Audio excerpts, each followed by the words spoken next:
हरे कृष्णा, जय माता दी। प्यारे भक्तों, आज रसपान करेंगे शुक्रवार व्रत की पौराणिक कथा। एक समय की बात है, काशी निवासी धनंजय की पत्नी का नाम सुलक्षणा था। उसे अन्य सब सुख प्राप्त थे, केवल निर्धनता ही उसके दुख का एकमात्र कारण था। यह दुख उसे हर समय सताता रहता था। एक दिन सुलक्षणा पति से बोली, स्वामी आप कुछ उद्यम करो तो काम चले, इस प्रकार कब तक काम चलेगा। सुलक्षणा की बात धनंजय के मन में बैठ गई और वह उसी दिन विश्वनाथ शंकर जी को प्रसन्न करने के लिए बैठ गया और कहने लगा, हे देवाधिदेव विश्वेश्वर, मुझे पूजा पाठ कुछ नहीं आता है, केवल आपके भरोसे बैठा हूँ। इतनी विनती करके वह 2-3 दिन भूखा प्यासा बैठा रहा। यह देखकर भगवान शंकर उसके कानों में अन्नपूर्णा अन्नपूर्णा अन्नपूर्णा इस प्रकार 3 बार कहा। यह कौन क्या कह गया, इसी सोच में धनंजय पड़ गया कि मंदिर से आते ब्राह्मणों को देखकर पूछने लगा, पंडित जी अन्नपूर्णा कौन है। ब्राह्मणों ने कहा, तू अन्न छोड़ बैठा है, सो तुझे अन्न की ही बात सूझती है। जा घर जाकर अन्न ग्रहण कर। धनंजय घर गया, स्त्री से सारी बात कही। वह बोली, नाथ चिंता मत करो, स्वयं शंकर जी ने आपको यह मंत्र दिया है, वे स्वयं ही खुलासा करेंगे। आप फिर जाकर उनकी आराधना करो। धनंजय फिर जैसा कि तैसा पूजा में बैठ गया। रात्रि में शंकर जी ने आज्ञा दी और कहा, तू पूर्व दिशा में चला जा। वह अन्नपूर्णा का नाम जपता जाता और रास्ते में फल खाता, झरनों का पानी पीता जाता। इस प्रकार कितने ही दिनों तक चलता गया। वहां उसे चांदी सी चमकती वन की शोभा देखने में आई। सुंदर सरोवर देखने में या उसके किनारे कितनी ही अप्सराएं झुंड बनाए बैठी थी। एक कथा सुनती और सब मिलकर मां अन्नपूर्णा इस प्रकार बार बार कहती थी। यह अगहन मास की उजेली रात्रि थी और आज से ही व्रत का आरंभ था। जिस शब्द की खोज करने वहां निकला था वह उसे वहां सुनने को मिला। धनंजय ने उनके पास जाकर पूछा, हे देवियों, आप यह क्या करती हो। उन सब ने कहा, हम सब मां अन्नपूर्णा का व्रत करती हैं। धनंजय ने पूछा, व्रत पूजा करने से क्या होता है, यह किसी ने किया भी है, इसे कब किया जाए, कैसा व्रत है और कैसी विधि है, मुझसे भी विस्तार से बताओ। वे कहने लगे, इस व्रत को सब कोई कर सकते हैं। 21 दिन तक के लिए 21 गांठ का सूत लेना चाहिए। 21 दिन यदि ना बने तो एक दिन उपवास करे, यह भी ना बने तो केवल कथा सुनकर प्रसाद ले। निराहार रहकर कथा कहे, कथा सुनने वाला कोई ना मिले तो पीपल के पत्तों को रख सुपारी या घृत कुमारी वृक्ष को सामने कर, दीपक को साक्षी कर, सूर्य गाय तुलसी या महादेव को बिना कथा सुनाए मुख में दाना न डाले। यदि भूल से कुछ पड़ जाए तो एक दिवस फिर उपवास करे। व्रत के दिन क्रोध ना करे और झूठ ना बोले। धनंजय बोला, इस व्रत के करने से क्या होगा। वे कहने लगी, इसके करने से अंधों को नेत्र मिले, लुल्लू को हाथ मिले, निर्धन के घर धन आए, बाझीन को संतान मिले, मूर्ख को विद्या आए। जिस कामना से व्रत करे माँ उसकी इच्छा पूरी करती है। वह कहने लगा, बहिनों, मेरे पास भी धन नहीं है, विद्या नहीं है, कुछ भी तो नहीं है। मैं तो दुखिया ब्राह्मण हूँ, मुझे इस व्रत का सूत दोगी। हाँ भाई, तेरा कल्याण हो, हम तुम्हें अवश्य देंगे। ले इस व्रत का मंगल सूत्र ले। धनंजय ने व्रत किया, व्रत पूरा हुआ। तभी सरोवर में से 21 खंड की स्वर्ण सीरी हीरा मोती जरी हुई प्रकट हुई। धनंजय अन्नपूर्णा अन्नपूर्णा कहता जाता था। इस प्रकार कितनी ही सीढ़ियां उतर गया तो क्या देखता है कि करोड़ों सूर्य से प्रकाशमान अन्नपूर्णा का मंदिर है। उसके सामने स्वर्ण सिंहासन पर माता अन्नपूर्णा विराजमान है। सामने भिक्षा हेतु शंकर भगवान खड़े हैं। देवंगनाएं चवर डुलाती है। कितने ही हथियार बंधे पहरा देती हैं। धनंजय दौड़कर जगदम्बा के चरणों में गिर गया। देवी उसके मन का कलेश जान गई। धनंजय कहने लगा, माता आप तो अंतर्यामी हो, आपको अपनी दशा क्या बताऊं। माता बोली, मेरा व्रत किया है, क्या संसार तेरा सत्कार करेगा। माता ने धनंजय की जिह्वा पर बीज मंत्र लिख दिया। अब तो उसके रोम रोम में विद्या प्रकट हो गई। इतने में क्या देखता है कि वह काशी विश्वनाथ के मंदिर में खड़ा है। माँ का वरदान ले धनंजय घर आया। सुलक्षणा से सब बात कही। माता जी की कृपा से उसके घर में संपत्ति उमड़ने लगी। छोटा सा घर बहुत बड़ा गिना जाने लगा। जैसे शहद के छत्ते में मक्खियाँ जमा होती है, उसी प्रकार अनेक सगे संबंधी आकर उसकी बड़ाई करने लगे। कहने लगे, इतना धन और इतना बड़ा घर, सुंदर संतान नहीं तो इस कमाई का कौन भोग करेगा।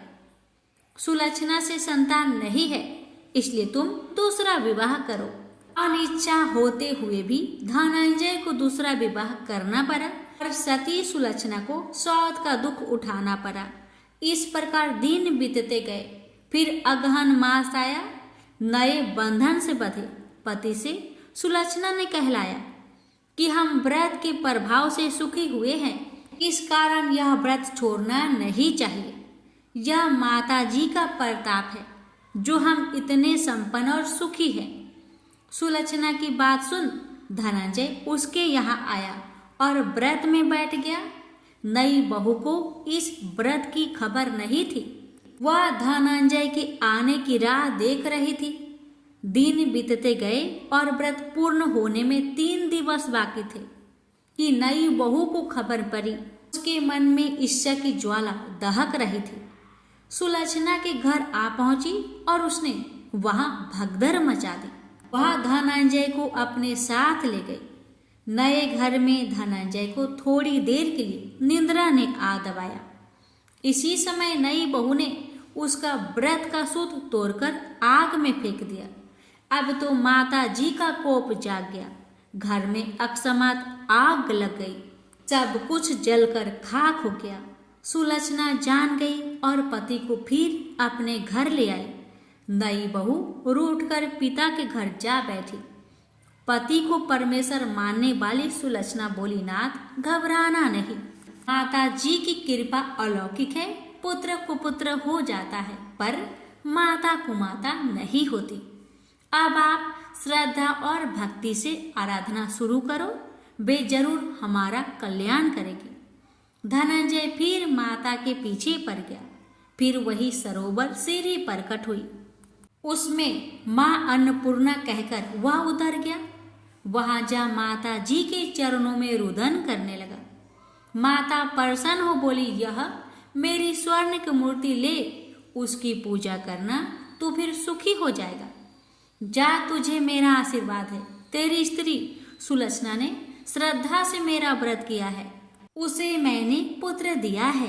धनंजय ने आंखें खोली तो खुद को काशी विश्वनाथ के मंदिर में खड़ा पाया। वहां से फिर उसी प्रकार घर को आया।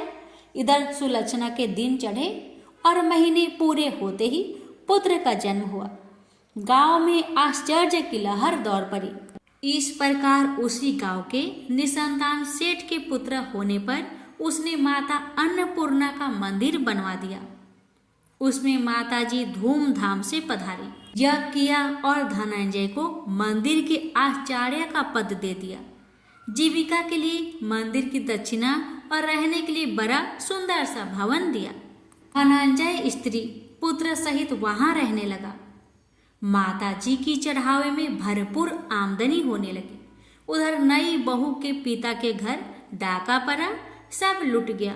वे भीख मांगकर पेट भरने लगे। सुलक्षणा ने यह सुना तो उन्हें बुला भेजा, अलग घर में रख लिया और उनके अन्य वस्त्र का प्रबंध कर दिया। धनंजय, सुलक्षणा और उसका पुत्र माताजी की कृपा से आनंद से रहने लगे। माताजी ने जैसे इनके भंडार भरे वैसे सबके भंडार भरे। प्रेम से बोलिए अन्नपूर्णा माताजी की जय। लाखों की जनसंख्या को अपने में समेटे कुशीनगर एक महानगर था। जैसे कि अन्य महानगरों की जीवनचर्या होती है, वैसा ही कुछ यहाँ भी था। यानी बुराई अधिक, अच्छाई कम, पाप अधिक, पुण्य कम। इसी कुशीनगर में हरिवंश नामक एक सद्गृहस्थ अपनी पत्नी दामिनी के साथ सुखी संपन्न जीवन गुजार रहा था। दोनों ही बड़े नेक और संतोषी स्वभाव के थे। धार्मिक कार्य अनुष्ठानों में उनकी अपार श्रद्धा थी। दुनियादारी से उनका कोई विशेष लेना देना नहीं था। अपने में ही मगन गृहस्थ की गाड़ी खींचे चले जा रहे थे दोनों। किसी ने ठीक ही कहा है, संकट और अतिथि की आने के लिए कोई समय निर्धारित नहीं होता। कुछ ऐसा ही हुआ दामिनी के साथ। जब उसका पति हरिवंश न जाने कैसे बुरे लोगों की संगत में फंस गया और घर गृहस्थी से उनका मन उचट गया। देर रात शराब पीकर घर आना और गाली गलौज तथा मारपीट करना उसका नित्य का नियम सा बन गया था। जुए, राटे, रेस तथा वैश्यागमन जैसे बुरे कर्म भी कुसंगति के बदौलत उसके पल्ले पड़ गए। धन कमाने की तीव्र लालसा ने हरिवंश की बुद्धि हर ली और उसको अच्छे बुरे का भी ज्ञान न रहा। घर में जो कुछ भी था सब उसके दुर्व्यसनों की भेंट चढ़ गया। जो लोग पहले उसका सम्मान करते थे अब उसे देखते ही रास्ता बदलने लगे। भूखमरी की हालत में भिखमंगों के समान उनकी स्थिति हो गई। लेकिन दामिनी बेहद संयमी और आस्थावान तथा संस्कारी स्त्री थी। ईश्वर पर उसे अटल विश्वास था। वह जानती थी कि यह सब कर्मों का फल है। दुख के बाद सुख तो एक दिन आना ही है। अचानक एक दिन दोपहर के समय द्वार पे हुई दस्तक की आवाज सुनकर दामिनी की तंद्रा भंग हुई। अतिथि सत्कार के भय मात्र से उसकी अंतर आत्मा कांप उठी, क्योंकि घर में अन्न का एक दाना भी नहीं था जो अतिथि की सेवा में अर्पित किया जा सकता। फिर भी संस्कारों की ऐसी प्रबलता थी कि उसका मन अतिथि सत्कार को उद्धत हो उठा। उसने उठकर द्वार खोला, देखा सामने एक दिव्य पुरुष खड़ा था। बड़े बड़े घुंघराले श्वेत केश, चेहरे को ढके हुए लहराती दाढ़ी, गेरुए वस्त्रों का आवरण पहने उसके चेहरे से तेज टपक पड़ रहा था। आंखों मानो अमृत सी वर्षा कर रही थी। उस दिव्य पुरुष को देखकर दामिनी को अपार शांति का अनुभव हुआ और वह उसे देखते ही समझ गई कि आगत वास्तव में कोई पहुंचा हुआ सिद्ध महात्मा है। उसके मन में अतिथि के प्रति गहन श्रद्धा के भाव उमड़ पड़े और वह उसे सम्मान सहित घर के भीतर ले गई। दामिनी ने जब उसे फाटे हुए आसन पर बैठाया तो वह मारे लज्जा के जमीन में गिर सी गई। उधर वह संत पुरुष दामिनी की ओर एकटक निहारे जा रहा था। घर में जो कुछ भी बचा खुचा था दामिनी ने अतिथि की सेवा में अर्पित कर दिया, पर उसने इस पर कोई ध्यान नहीं दिया। बस दामिनी को यूं निहारे जा रहा था मानो उसे कुछ याद दिलाने की चेष्टा कर रहा हो। जब काफी देर तक दामिनी कुछ न बोली तो उसने कहा, बेटी मुझे पहचाना नहीं क्या? उसका यह प्रश्न सुनकर दामिनी जैसे सोते से जागी और अत्यंत संकुचाते हुए मधुर स्वर में बोली, महाराज मेरी धृष्टता को क्षमा करें। जो आप जैसे दिव्य पुरुष को मैं पहचान कर भी नहीं पहचान पा रही हूँ। पारिवारिक कष्टों ने तो जैसे मेरी सोचने समझने की शक्ति ही छीन ली है। लेकिन यह निश्चित है कि संकट की इस घड़ी में मुझे आप जैसे साधु पुरुष का ही सहारा है। तभी जैसे दामिनी को कुछ याद हो आया, वह उस साधु के चरणों में गिरकर बोल उठी, अब मैं आपको पहचान गई हूँ महाराज। स्नेहा रूपी अमृत की वर्षा करने वाले अपने शुभ चिंतक को कोई कैसे भूल सकता है भला? वास्तव में वह साधु मंदिर की राह के मध्य में बनी अपनी कुटिया के बाहर बट वृक्ष के नीचे बैठ साधना किया करता था और मंदिर आने जाने वाले सभी श्रद्धालु से प्रणाम करके स्वयं को कृतार्थ अनुभव करते थे। दामिनी भी उन्हीं में से एक थी। जब पिछले काफी दिनों से उसने उसे मंदिर की ओर आते जाते नहीं देखा तो उसकी कुशल क्षेम जानने के लिए पूछताछ करते हुए उसके घर की ओर आ निकला था। दामिनी अभी अपनी सोचों में ही डूबी हुई थी कि साधु महाराज ने मौन भंग किया। क्या कानन है पुत्री, तू आजकल मंदिर आती जाती दिखाई नहीं पड़ती। तुझे जो भी कष्ट है मुझे बता, शायद मैं तेरी कुछ सहायता कर सकूं। व्यक्ति दुखों के बोझ तले दबा हो तो ऐसे में सहानुभूति की दो बोल ही काफ़ी होते हैं। दामिनी भी खुद पर संयम नहीं रख पाई और बिलख कर रोने लगी।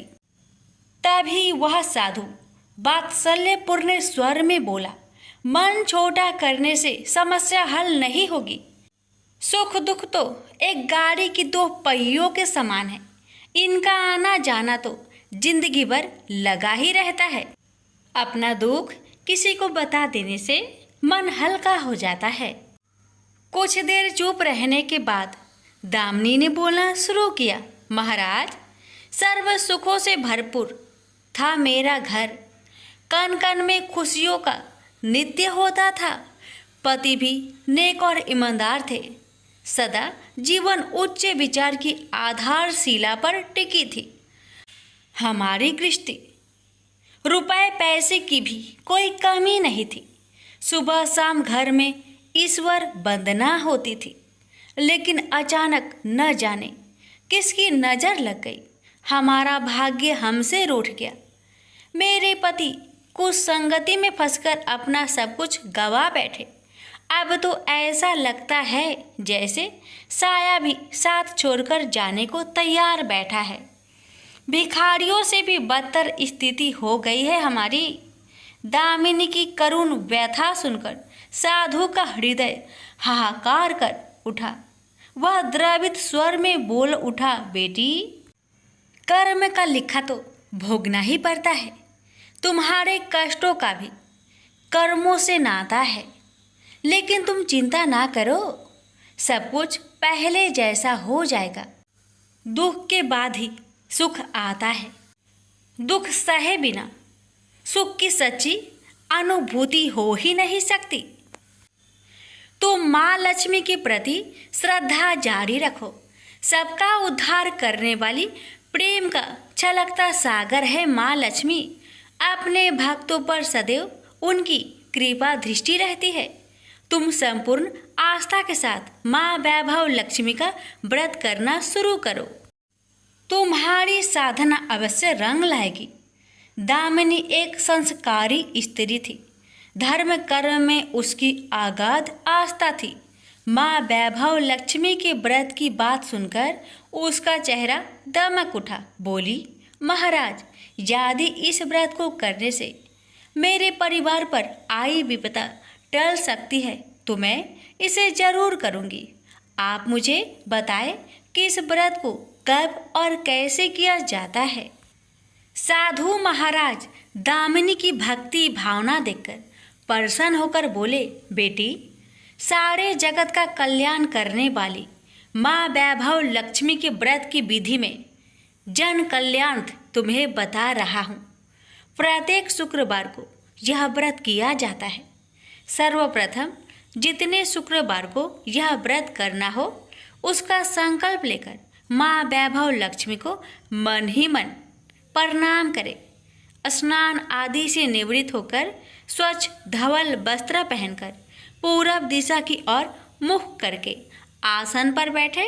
सामने एक चौकी पर चावल की एक ढेरी लगाकर उस पर पानी से भरा कलश स्थापित करें, जो तांबे का होना चाहिए। कलश को कटोरी से ढक दे और उस कटोरी में कोई भी स्वर्ण भूषण रखे। सोना ना हो तो चांदी का आभूषण रखे, वह भी पास ना हो तो रुपए का सिक्का भी काम दे सकता है। शुद्ध घी का दीपक तथा अगरबत्ती जलाए और मन ही मन पूर्ण श्रद्धा के साथ माँ वैभव लक्ष्मी का जाप करते रहे। श्री यंत्र माँ लक्ष्मी का प्रिय यंत्र है, उसे सत सत नमन करें। श्री यंत्र उपलब्ध ना हो तो पुस्तक में दिए उसके स्वरूप से काम चल जाएगा। साथ ही माँ वैभव लक्ष्मी के सभी स्वरूप को नमस्कार करें। इनकी सभी छवियां पुस्तक में दी गई होगी।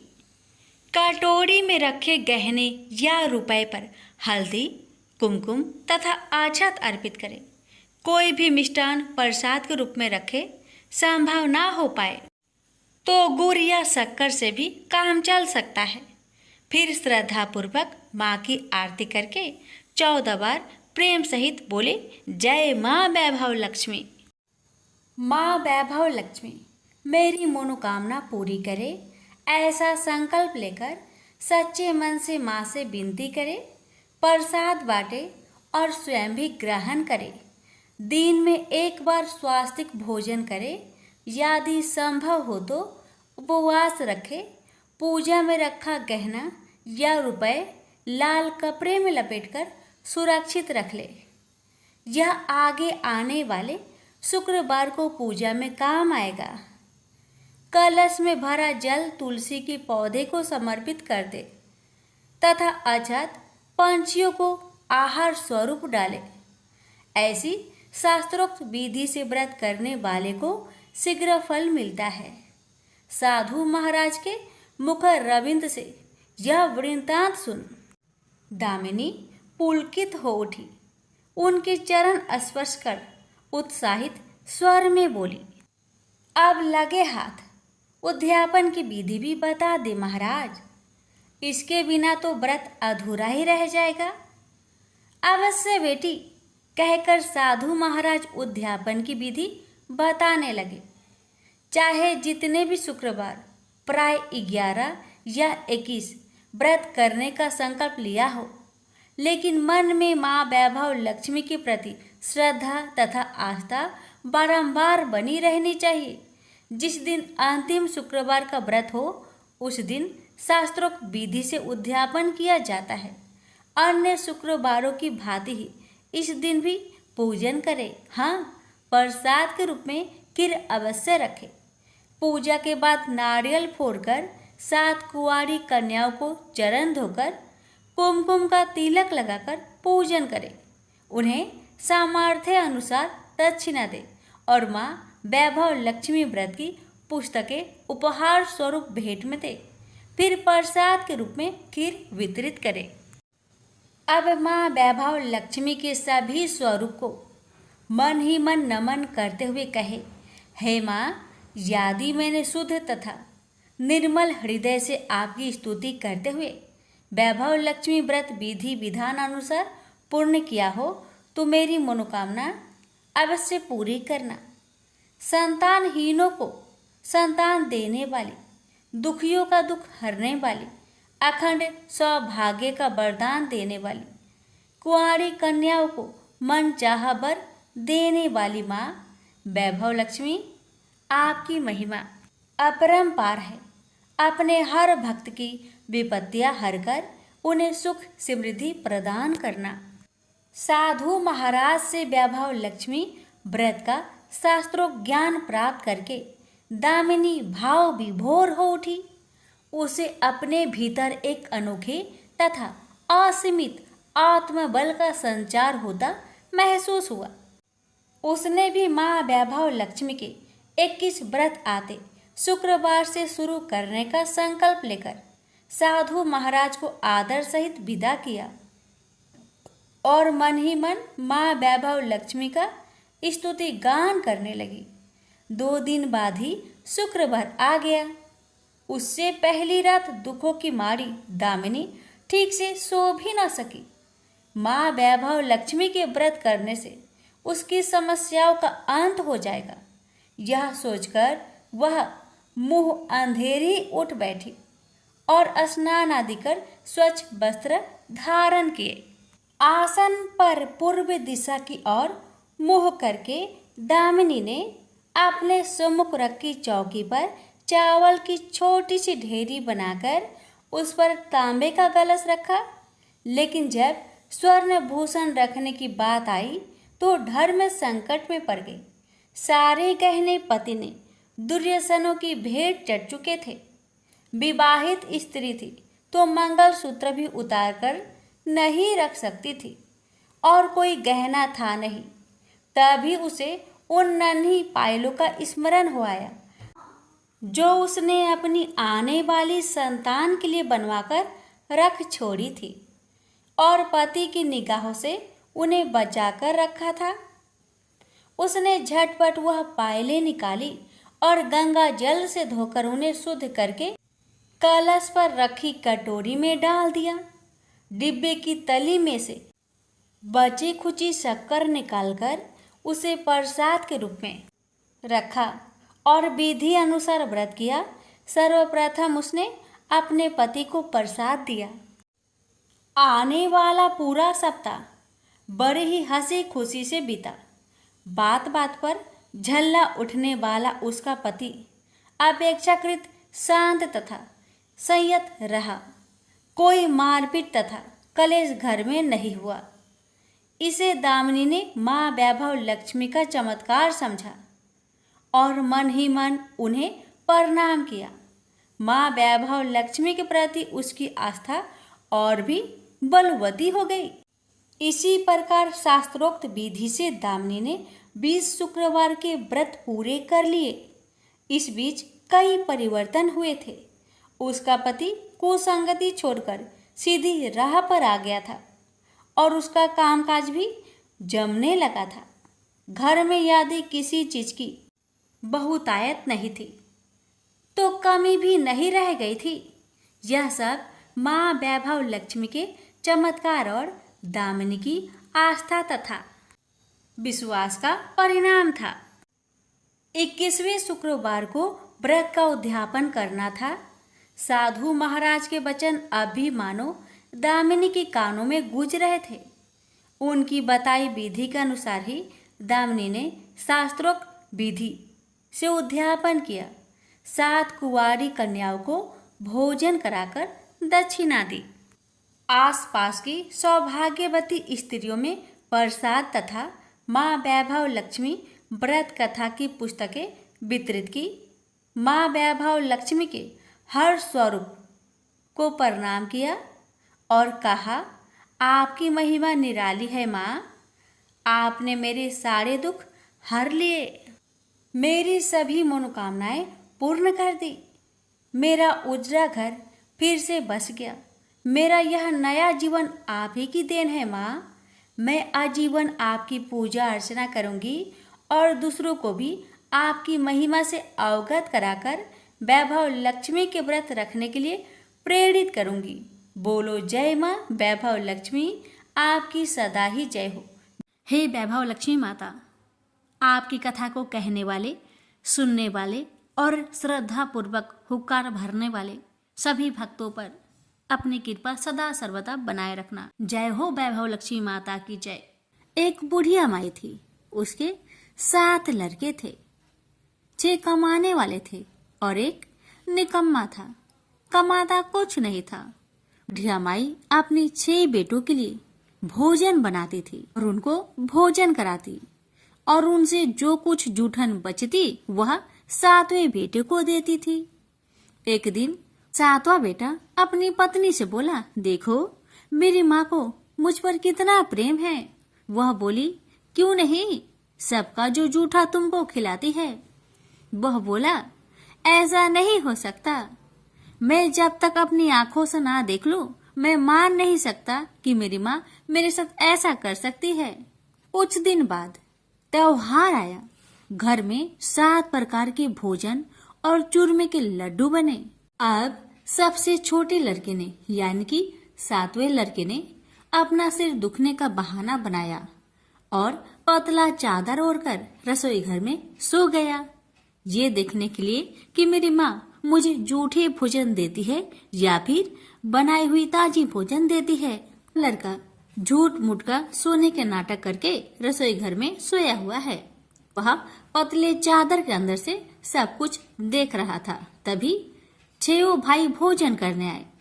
उसने देखा माँ ने उनके लिए सुंदर आसन बिछाया, नाना प्रकार की रसोई परोसी और आग्रह करके उन्हें जिमाया और वह देखता रहा। तब 6 भाइयों ने भोजन करके उठा। तब माँ ने क्या किया कि उनकी बची हुई भोजन, जूठी भोजन थालियों में से इकट्ठा करके सभी लड्डुओं के टुकड़ों को उठाकर एक लड्डू बनाया और सभी जूठन को साफ करके बुढ़िया ने अपने सबसे छोटे लड़के को पुकारा, बेटा 6 भाई भोजन करके चले गए, अब तू ही बाकी है, उठ और खाना खा ले। तब वह बेटा कहने लगा, माँ मुझे आज भूख नहीं लगा है, मुझे भोजन नहीं करना, मैं अब जहाँ नहीं रहूंगा, मैं परदेश चला जाऊंगा। अपने बेटे की बातें सुन माँ ने कहा, बेटा तू कल जाना चाहता है ना, कल क्यों जाएगा, तुम आज ही चला जा। तब बेटा बोला, हाँ माँ मैं आज ही चला जा रहा हूँ।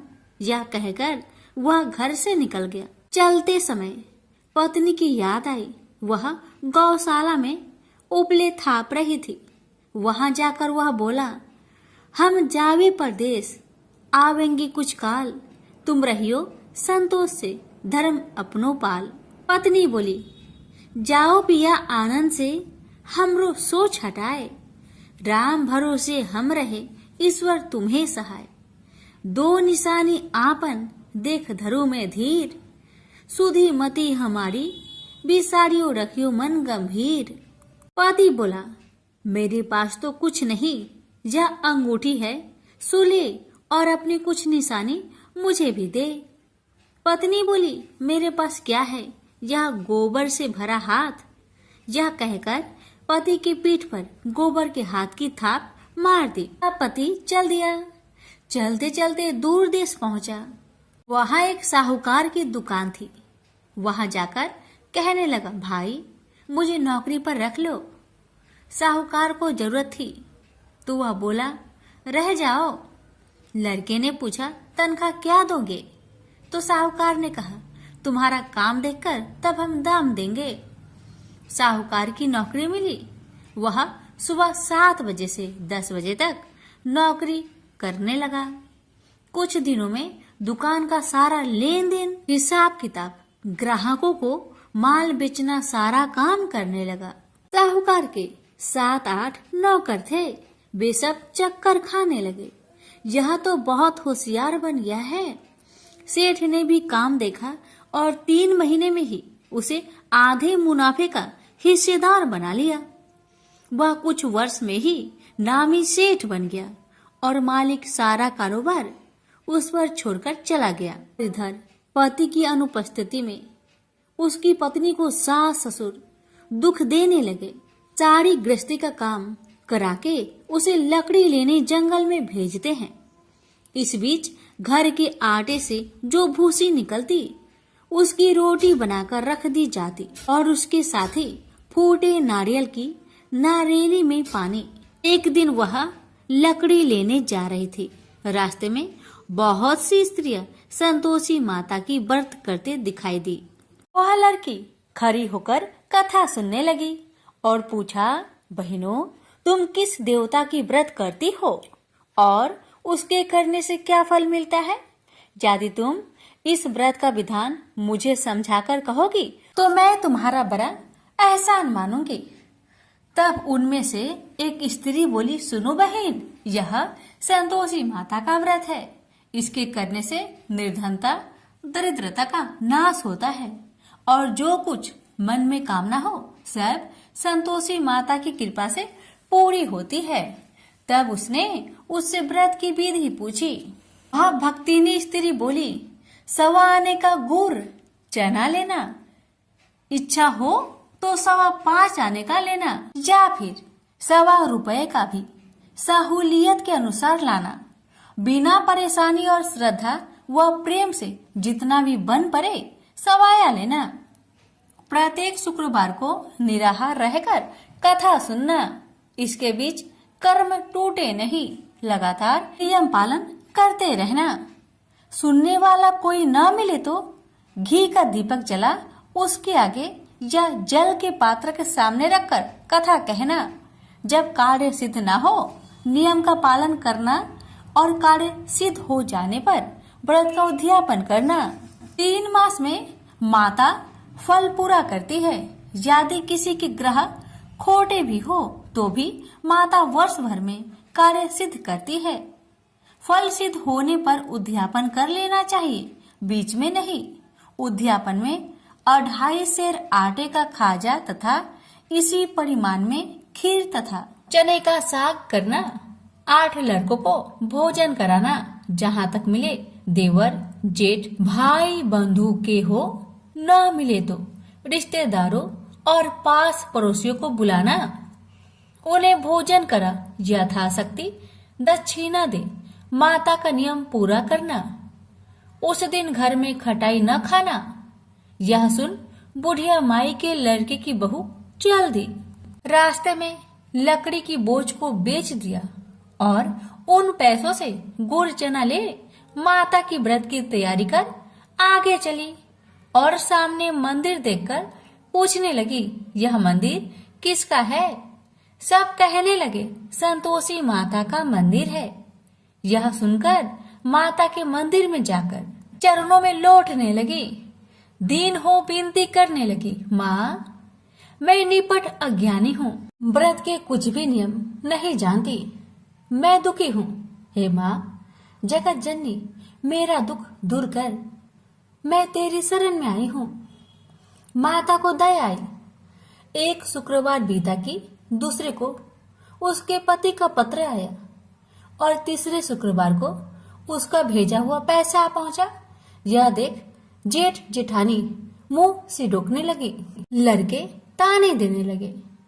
काकी के पास पत्र आने लगे, रुपया आने लगा। अब तो काकी की खातिर बढ़ेगी। बेचारी सरलता से कहती, भैया कागज आवे रुपया आवे, हम सब के लिए अच्छा है।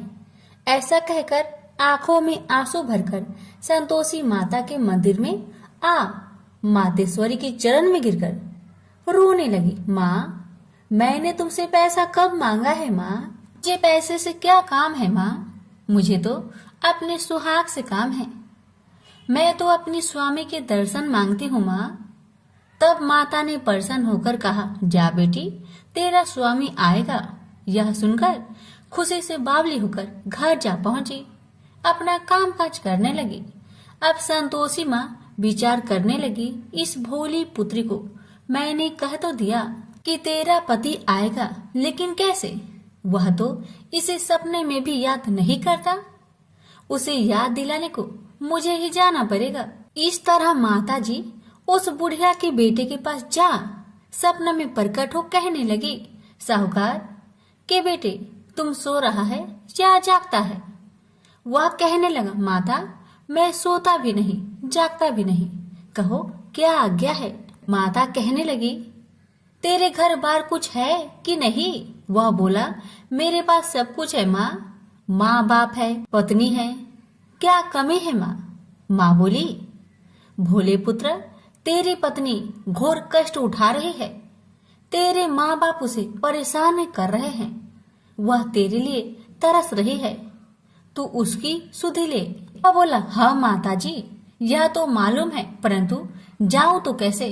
परदेश की बात है, लेन देन का कोई हिसाब नहीं है, कोई जाने का रास्ता भी नहीं आता, कैसे चला जाऊं?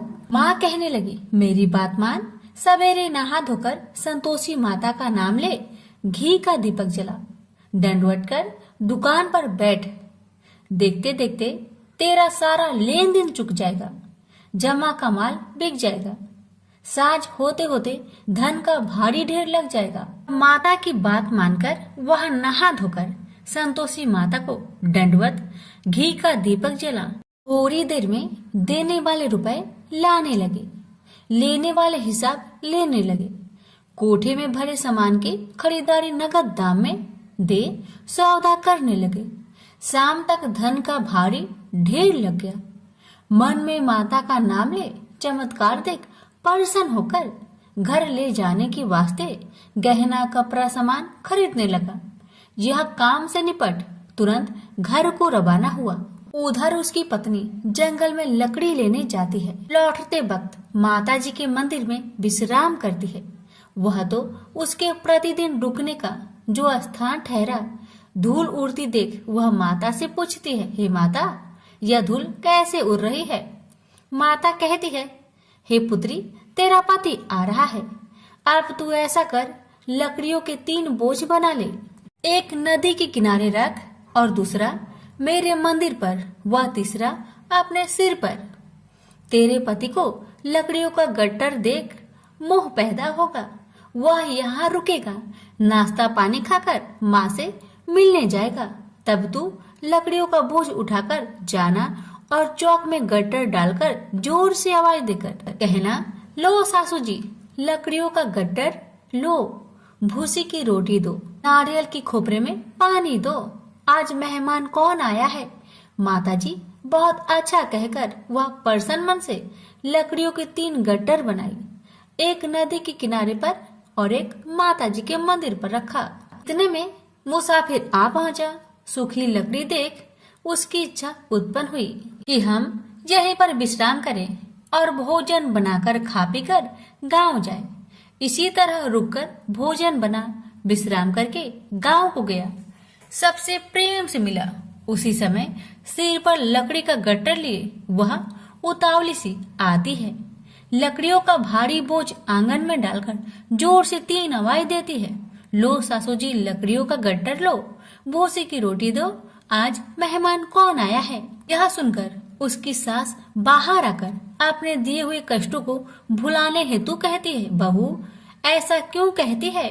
तेरा मालिक ही तो आया है, आ बैठ, मीठा भात खा, भोजन कर, कपड़े पहन, गहने पहन। उसकी आवाज सुन उसका पति बाहर आता है।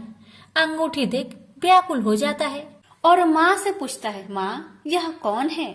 माँ ने कहा, बेटा यह तेरी पत्नी है, जब से तू गया है तब से सारे गांव में भटकती फिरती है, घर का कामकाज कुछ नहीं करती, 4 पहर आकर खा जाती है।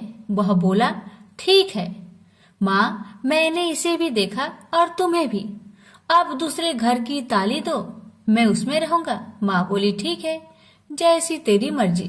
तब वह दूसरे मकान की 3री मंजिल का कमरा खोल सारा सामान जमाया। एक दिन में ही राजा के महल के जैसा ठाट बाट बन गया। अब क्या था, बहू सुख भोगने लगी। इतने में शुक्रवार आया। उसने पति से कहा, मुझे संतोषी माता का व्रत उद्यापन करना है। पति बोला, खुशी से कर लो। वह उद्यापन की तैयारी करने लगी। जेठानी के लड़कों को भोजन के लिए कहने गई। उन्होंने मंजूर किया, परंतु पीछे से जेठानी ने अपने बच्चों को सिखाया, देखो भोजन के समय खटाई मांगना, जिससे उसका उद्यापन पूरा ना हो। अब तो बच्चे जिमने आए, खीर खाना पेट भर के खाए, परंतु बाद में खाते ही कहने लगे, हमें खटाई दो, खीर खाना हमको नहीं भाता। देखकर आरुचि होती है। वह कहने लगी, भाई खटाई किसी को नहीं दी जाएगी, यह माँ संतोषी का प्रसाद है। लड़के उठ खड़े हुए, बोले, पैसे लाओ। भोली बहू कुछ जानती नहीं थी, वह उन बालकों को पैसे दे दिए। लड़के उसी समय हट करके इमली खटाई ले खाने लगे। यह देखकर बहू पर माताजी ने कोप किया। राजा के दूत उसके पति को पकड़ कर ले गए। जेठ जेठानी मन माने वचन कहने लगे, लूट लूट कर धन इकट्ठा कर लाया है, अब सब मालूम पड़ जाएगा जब जेल की मार खाएगा। बहू से यह सहन नहीं हुआ। रोती हुई बहू माताजी के मंदिर गई। कहने लगी, हे माता, तुमने क्या किया? हंसाकर अब भक्तों को रुलाने लगी। माता बोली, बेटी, तूने उद्यापन करके मेरा व्रत भंग किया है। वह कहने लगी, माता, मैंने कुछ अपराध किया है क्या? मैंने तो भूल से लड़कों को पैसे दे दिए थे, मुझे क्षमा करो, मैं फिर तुम्हारा उद्यापन करूंगी। माँ बोली, अब भूल मत करना। माँ कहती है, अब भूल नहीं होगी, अब बतलाओ वो कैसे आएंगे? माँ बोली, जा पुत्री, तेरा पति तुझे रास्ते में आता मिलेगा। वह निकली, राह में पति आता मिला। वही पूछी, कहाँ गए थे? वह कहने लगा, इतना धन जो जमाया है उसका टैक्स राजा ने मांगा था, वह भरने गया था। वह प्रसन्न हो बोली, भला हुआ, अब घर को चलो। कुछ दिन बाद फिर शुक्रवार आया। फिर वह बोली, मुझे माता का उद्यापन करना है। पति ने कहा, करो। पत्नी फिर जेठ के लड़कों को भोजन को कहने गई। ठानी ने एक दो बातें सुनाई। सब लड़कों को सिखाने लगी, तुम सब लोग पहले ही खटाई मांगना। लड़के भोजन से पहले कहने लगे, हमें खीर नहीं खाना, हमारा जी बिगड़ता है, कुछ खटाई खाने को दो। वह बोली, खटाई किसी को नहीं मिलेगा, आना हो तो आओ। वह ब्राह्मण के लड़के को लाकर भोजन कराने लगी। यथाशक्ति दक्षिणा की जगह एक एक फल उन्हें दिया। संतोषी माता प्रसन्न हुई। माता की कृपा होते ही 9वें मास में उसके चंद्रमा के समान सुंदर पुत्र प्राप्त हुआ। पुत्र को पाकर प्रतिदिन माताजी के मंदिर में जाने लगी। माँ ने सोचा, यह रोज आती है, आज क्यों न आए, इसके घर चलो। यह विचार कर माता ने भयानक रूप बनाया। गुड़ चने से सना मुख, ऊपर सूर्य के समान होठ, उस पर मक्खियां भीन भीन कर रही थी। दहली पर पैर रखते ही उसकी सास चिल्लाई, देखो रे देखो, कोई चुड़ैल डाकिन चली आ रही है, लड़कों इसे भगाओ नहीं तो किसी को खा जाएगी। लड़के भागने लगे, चिल्लाकर खिड़की बंद करने लगे। बहू रोशनदान में देख रही थी, प्रसन्नता से पगली बन चिल्लाने लगी, आज मेरी माँ मेरे घर आई है, आज मेरी माता मेरे घर आई है। वह बच्चों को दूध पीने से हटाती थी। इतने में सास का क्रोध फट पड़ा। वह बोली, क्यों उतावली हुई है, बच्चे को पटक दिया। इतने में माँ के प्रताप से लड़के ही लड़के नजर आने लगे। वह बोली, माँ, जिसका मैं व्रत करती हूँ, यह वही संतोषी माता है। सबने माता जी के चरण पकड़ लिए और विनती कर कहने लगे, हे माता, हम मूर्ख हैं, अज्ञानी हैं, तुम्हारे व्रत की विधि हम नहीं जानते, व्रत भंग कर हमने बड़ा अपराध किया है। जग माता, आप हमारा अपराध क्षमा करो। इस प्रकार माता प्रसन्न हुई। बहू को प्रसन्न हो जैसा फल दिया, वैसा माता सबको दे। जो पढ़े उसका मनोरथ पूर्ण हो, जो सुने उसका भी मनोरथ पूर्ण हो। प्रेम से बोलिए संतोषी माता की जय। एक दिन लक्ष्मी जी की बड़ी बहन ज्येष्ठा ने उनसे कहा, बहुत दिनों से एक बात मेरे मस्तिष्क में कौध रही है, सोचती हूँ कि आज तुमसे पूछूं या नहीं। लक्ष्मी जी बोली, ऐसी क्या बात है बहन, मन में जो कुछ भी है निसंकोच पूछो। वैसे भी कोई बात मन में न रखकर उसका समाधान कर लेना ही बुद्धिमानी है।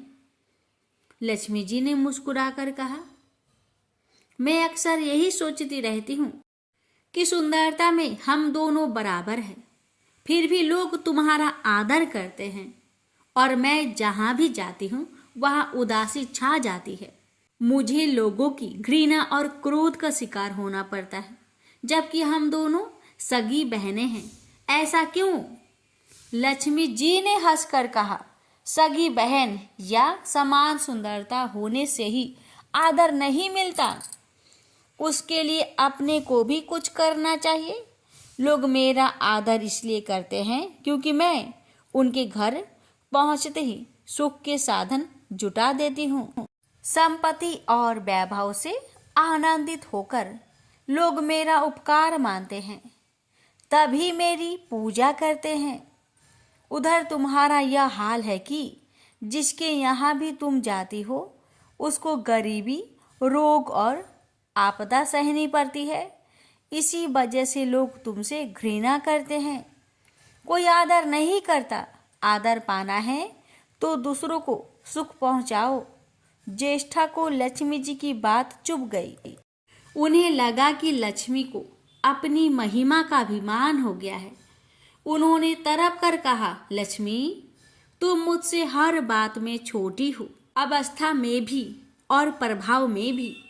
मुझे उपदेश देने का भी विचार ना करो। अगर तुम्हें अपने वैभव का अहंकार है तो मेरे पास भी अपना एक प्रभाव है। मैं जब अपनी पर आ जाऊं तो तुम्हारे करोड़पति भक्त को भी पल भर में भिखारी बना दूं। लक्ष्मी जी को हंसी आ गई और कहने लगी, बहन, तुम बड़ी हो इसलिए कुछ भी कह लो, लेकिन जहाँ तक प्रभाव की बात है मैं तुमसे कम नहीं हूँ। जिसको तुम भिखारी बनाओगी उसे मैं दूसरे दिन रंक से फिर राजा बना दूंगी। मेरी महिमा का भी अभी तुम्हें पता ही कहाँ है, और तुम्हें भी मेरी महिमा का पता ही नहीं है। जिसकी तुम सहायता करोगी उसे मैं दाने दाने के लिए भी मोहताज कर दूंगी। देखो बहन, दाने दाने के लिए तो तुम उसे मोहताज कर सकती हो जिससे मैं रूठ जाऊं। जिसके सिर पर मेरा बरद हस्त ना हो उसका तुम कुछ भी बिगाड़ सकती हो, परंतु जिस पर मेरी कृपा दृष्टि है उसका कोई भी बाल तक वाका नहीं कर सकता। अगर तुम अपना प्रभाव दिखाने को इतनी ही उतावली हो रही हो तो कल अपना प्रभाव दिखाकर देख लेना। ठीक है, बोलो कहाँ चले? दूर क्यों जाए, पास ही अनुराधापुर है। उसमें एक ब्राह्मण रहता है, दीनानाथ। वह रोज मंदिर में पूजा करने जाता है और मेरा पक्का भक्त है। उसी पर हमें अपनी अपनी महिमा दिखानी है। ज्येष्ठा को ताव आ गया। उन्होंने हाथ झटक कर कहा, ठीक है, ठीक है, देख लेना, कल तुम्हारा सिर ही झुक जाएगा। कहकर वह एक और चली गई। लक्ष्मी जी वहीं खड़ी बहन के क्रोध और अहंकार पर मुस्कुराती रही। दूसरे दिन दोनों बहन अनुराधापुर के विष्णु मंदिर में पहुंची। उन्होंने वेश बदल रखा था। साधारण स्त्रियों की तरह वे दोनों मंदिर के द्वार पर बैठ गई। लोग ने देखा अवश्य, किंतु किसी ने उनकी और कोई खास ध्यान नहीं दिया।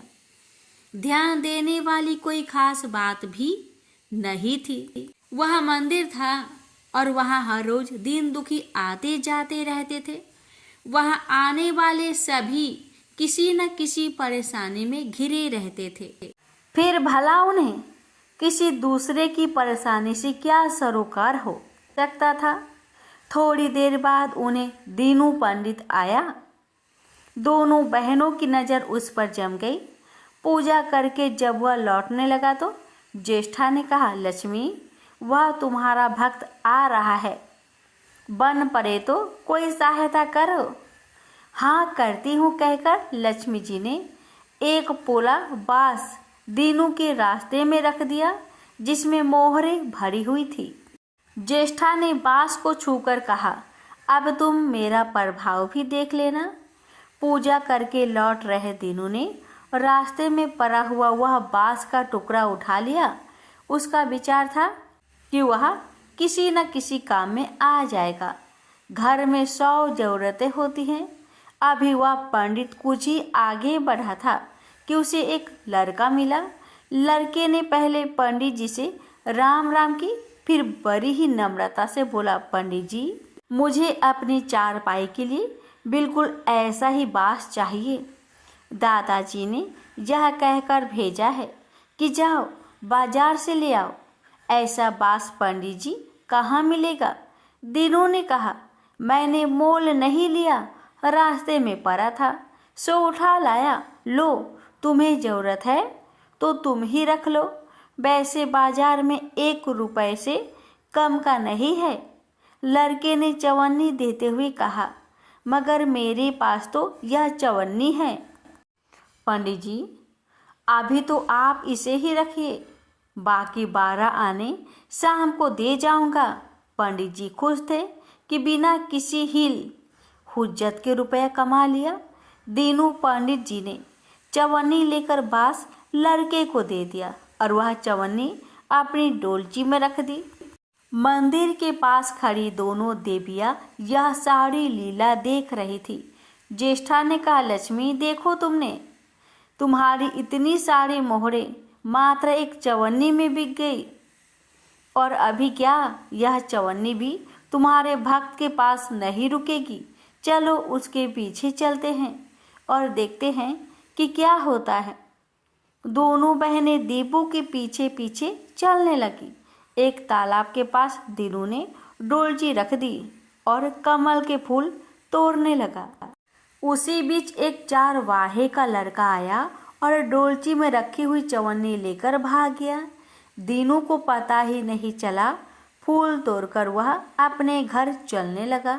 इतने में वही लड़का आता हुआ दिखाई दिया जिसने चवन्नी देकर उससे बांस ले लिया था। करीब आकर वह बोला, पंडित जी, यह बांस तो बहुत बचनी है। दादाजी ने कहा कि कोई हल्का बांस चाहिए, इसकी चारपाई ठीक न होगी। यह लीजिए, आप अपना बांस वापस ले लीजिए, कहकर उसने बांस पंडित जी के हवाले कर दिया। दीनू ने बांस ले लिया, लेकिन चवन्नी तो डोलची में थी ही नहीं। अब उसने कहा, बेटा, चवन्नी तो कहीं गिर गई, तुम मेरे साथ घर चलो, वहाँ दूसरी दे दूंगा। इस समय मेरे पास एक भी पैसा नहीं है, तब आप जाइए, मैं शाम को आकर घर से ले लूँगा। यह कहकर लड़का अपनी राह लौट गया। बांस फिर से पंडित जी के ही पास आ गया और लक्ष्मी जी होले से मुस्कुराई। उनको इस प्रकार मुस्कुराते देखकर ज्येष्ठा मन ही मन में जल उठी। वह बोली, अभी तो खेल शुरू ही हुआ है, देखते चलो कि मैं इसे कैसे तिगनी का नाच नचाती हूँ। दीनू बेचारा इस सब बातों से बेखबर अपनी ही धुन में आगे बढ़ा चला जा रहा था। उसे क्या पता था कि वह शतरंज का मोहरा बना हुआ है। वह तो धूप छाव की भांति दोनों बहनों का प्रभाव सहता चुपचाप चला जा रहा था। आगे चलकर गांव का एक अहीर मिला। उसने दीनू को चवन्नी वापस करते हुए बताया, पंडित जी, मेरा लड़का आपकी डोलची से यह चवन्नी उठा लाया था। वह बड़ा ही शैतान है। मैं आपकी वही चवन्नी लौटाने आया हूँ। हो सके तो उस शैतान को माफ कर दीजिएगा। दीनू ने आशीर्वाद देकर चवन्नी ले ली और प्रसन्न मन से उस लड़के को पुकारने लगा, जो शाम को घर आकर चवन्नी लेने की बात कहकर लौटा जा रहा था। आवाज़ सुनकर लड़का लौट आया। अपनी चवन्नी वापस पाकर वह भी प्रसन्न हो गया। दीनू पंडित निश्चित मन से घर की ओर बढ़ने लगा। उसके एक हाथ में पूजा की डोलची थी और दूसरे हाथ में वही 5 हाथ का लंबा बांस। राह चलते दीनू पंडित सोच रहा था, बांस तो काफ़ी बजनी है तो मजबूत भी होगा, क्योंकि ठोस है। इसे दरवाजे के छप्पर में लगा दूंगा, कई साल के लिए बल्ली से छुटकारा मिल जाएगा। ज्येष्ठा को उसके विचार पर क्रोध आ गया। लक्ष्मी जी के प्रभाव से दीनू को लाभ होता देख वह मन ही मन बुरी तरह जली जा रही थी। जब उन्होंने देखा कि पंडित का घर करीब आ गया है तो कोई उपाय न पाकर उन्होंने दीनू को मार डालने का विचार किया। उन्होंने कहा, लक्ष्मी, धन संपत्ति तो मैं छीन ही लेती हूँ, अब तुम्हारे भक्त के प्राण भी ले लूँगी। देखो वह किस तरह तड़प तड़प कर मरता है और वह तुरंत सांप बनकर दीनू की ओर दौड़ पड़ी। लक्ष्मी जी को तनी सा भी घबराहट नहीं हुई। वह उसी तरह खड़ी मुस्कुराती रही। सहसा दीनू चौक पड़ा। एक भयानक सांप फन उठाए उसकी ओर झपट रहा था। प्राण तो सभी को प्रिय होते हैं, उपाय रहते कोई अपने को संकट में नहीं पड़ने देता। दीनू ने पगडंडी वाला रास्ता छोड़ दिया और एक और को भागने लगा, लेकिन सांप बनी ज्येष्ठा उसे भला कहाँ छोड़ने वाली थी। वह तो उस गरीब के प्राणों की प्यासी हो चुकी थी। वह भी दीनू के आगे पीछे दाएं बाएं बराबर दौड़ती ही रही। दीनू घबरा गया। उसने हाथ जोड़कर कहा, हे नाग देवता, मैंने आपका कुछ नहीं बिगाड़ा है। शांति से अपनी राह लौट जाइए। आखिर क्यों मुझ गरीब के पीछे पड़े हो। व्यर्थ में किसी ब्राह्मण को सताना अच्छी बात नहीं है। लेकिन वह नाग तो ज्येष्ठा का रूप था, जो दीनू को किसी भी तरह डसना चाहता था। प्रार्थना पर कुछ भी ध्यान ना देकर वह सांप एक बारगी फुफकारता हुआ झपट पड़ा। जब दीनू ने देख लिया कि बिना संघर्ष किए अब जान नहीं बचेगी, तो उसने प्राण रक्षा के लिए भरपूर जोर लगाकर वही बाँस सांप के ऊपर दे मारा। धरती से टकराते ही बाँस के 2 टुकड़े हो गए और उसके भीतर भरी हुई मोहरे खन खनाकर बिखर गई, जैसे लक्ष्मी हंस पड़ी। दीनू के मुंह से हैरतपूर्ण चीख सी निकली। अरे! थोड़ी देर के लिए वह ठगा सा खरा आंखें फाड़े उन मोहरों की ओर देखता रहा। एक पल के लिए तो वह सांप को भूल ही गया, परंतु फिर जैसे उसे झटका सा लगा। सांप का ध्यान आते ही उसने उसकी ओर गर्दन घुमाई तो देखा कि बाँस की चोट से सांप की कमर टूट गई है और वह लहूलुहान अवस्था में झाड़ी की ओर भागा जा रहा था। दूसरे क्षण वह मोहरों पर लौट गया और कहने लगा, तेरी जय हो लक्ष्मी माता। जीवन भर का दरिद्र आज दूर हो गया। तेरी महिमा कौन जान सकता है। चलो अब घर में बैठकर तुम्हारी पूजा आरती करूँगा। और फिर जल्दी जल्दी उसने सारी मोहरे अंगोछे में बांध दी और लंबे लंबे कदमों से घर की ओर चल दिया। पीछे एक पेड़ की छाया में खड़ी लक्ष्मी अपनी बहन ज्येष्ठा से मुस्कुराकर पूछ रही थी, कहो बहन, सच बताना, बड़प्पन की था मिली की अभी नहीं। बड़प्पन किसी को कुछ देने में ही है, उसे छीनने में नहीं। ज्येष्ठा ने कोई उत्तर नहीं दिया। वह चुपचाप उदास खड़ी रही।